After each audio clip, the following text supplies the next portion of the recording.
do or not to do. It's everyone's responsibility, and especially as an early childhood teacher, you're very responsible for a child's health and well-being, especially when it comes to reporting or if you have any concerns in regards to child protection. Yeah, so there are 3 parts to this assessment here. So part A, you'll write about approximately 500 words, and this is all about the service. So the service you're at, you need to provide a descriptive overview. So we want a lot of information here about the type of service that you're at. Is it a preschool, a long daycare? How many children are at the service? What are the ages of the children? How many rooms are there, etc. And then how that links to your governance and management structure. Okay, so what is the governance structure like? Is there an educational leader? Are there 2 educational leaders? Is it a director who's the nominated supervisor? Who are the approved providers, etc.? Are you at a big company, or is it your local family daycare? What is going on here?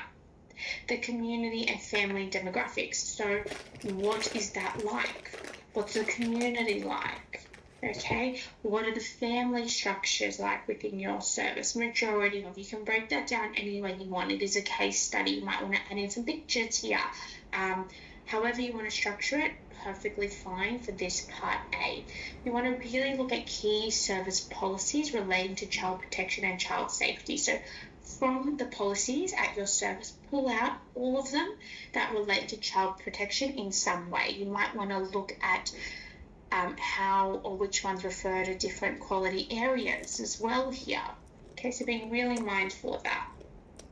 Part B, what you want to do here is an analysis. So you can see here, like above, we're doing a lot of analysing. So part B and part C as well, we're analysing. So making sure that you are familiar with how to do an analysis.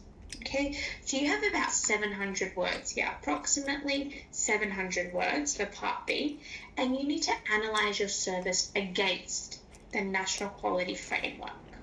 Okay, so keep that in mind when you're completing all 6 of these questions here.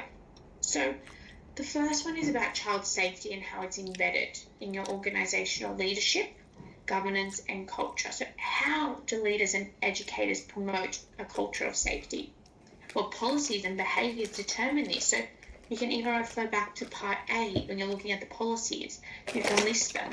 Okay, but you need to explain, and behaviours demonstrate this. We want some examples here. Children participate in decisions affecting them. So how are children's agencies promoted? How is their voice being heard and respected? Give us examples. Okay, again with policies, again with things that the service is doing, but we need to know how. Okay, so families and communities are informed and involved. How are they informed and involved? How are families kept informed about child safety policies and practices? A policy is sent out every month for families to review and make their own amendments to, or is it displayed on a bulletin board?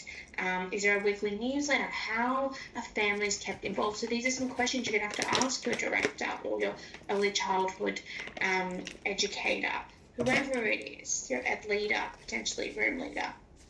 What opportunities exist for families' input and decision making? Number 4, equity is upheld and diverse needs are respected. Okay, so how is this being done? Is there allied health that come in monthly, weekly to support certain children? How are children supported? What are their diverse cultural, linguistic, developmental and individual needs? Are there any children who have additional needs? If so, how are they supported? Number 5, so people working with children are suitable and supported. Now, this is a big one. I want you to really look at how inductions are being held, what compliance in regards to working with children the service completes.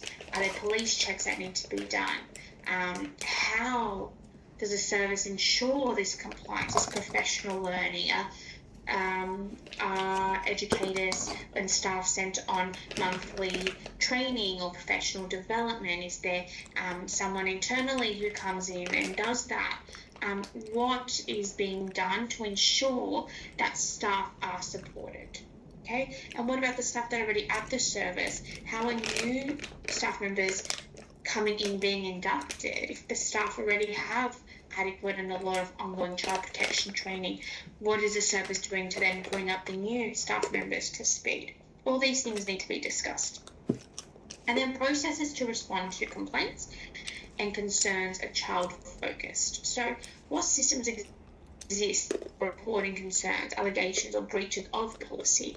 How are these systems communicated to children, family and staff? So think about that. How is that being done? Then finally, part C. For each of the areas analysed in part B, so the one above, identify the strengths of the service's current approach, so what they're doing well, identify the gaps or area of concern, and then this one's really important, propose and justify 2 practical quality improvement strategies. So you would have already discussed a lot of that at the top, but really in-depth 2 practical quality improvement strategies to strengthen compliance and practice. So you might want to refer to policies, national quality standards, the NQF, the regulations, national law, all of that should be mentioned here. And like always, please ensure that you are referring back to your rubric. If you do have any further questions, please ensure that you reach out to your academic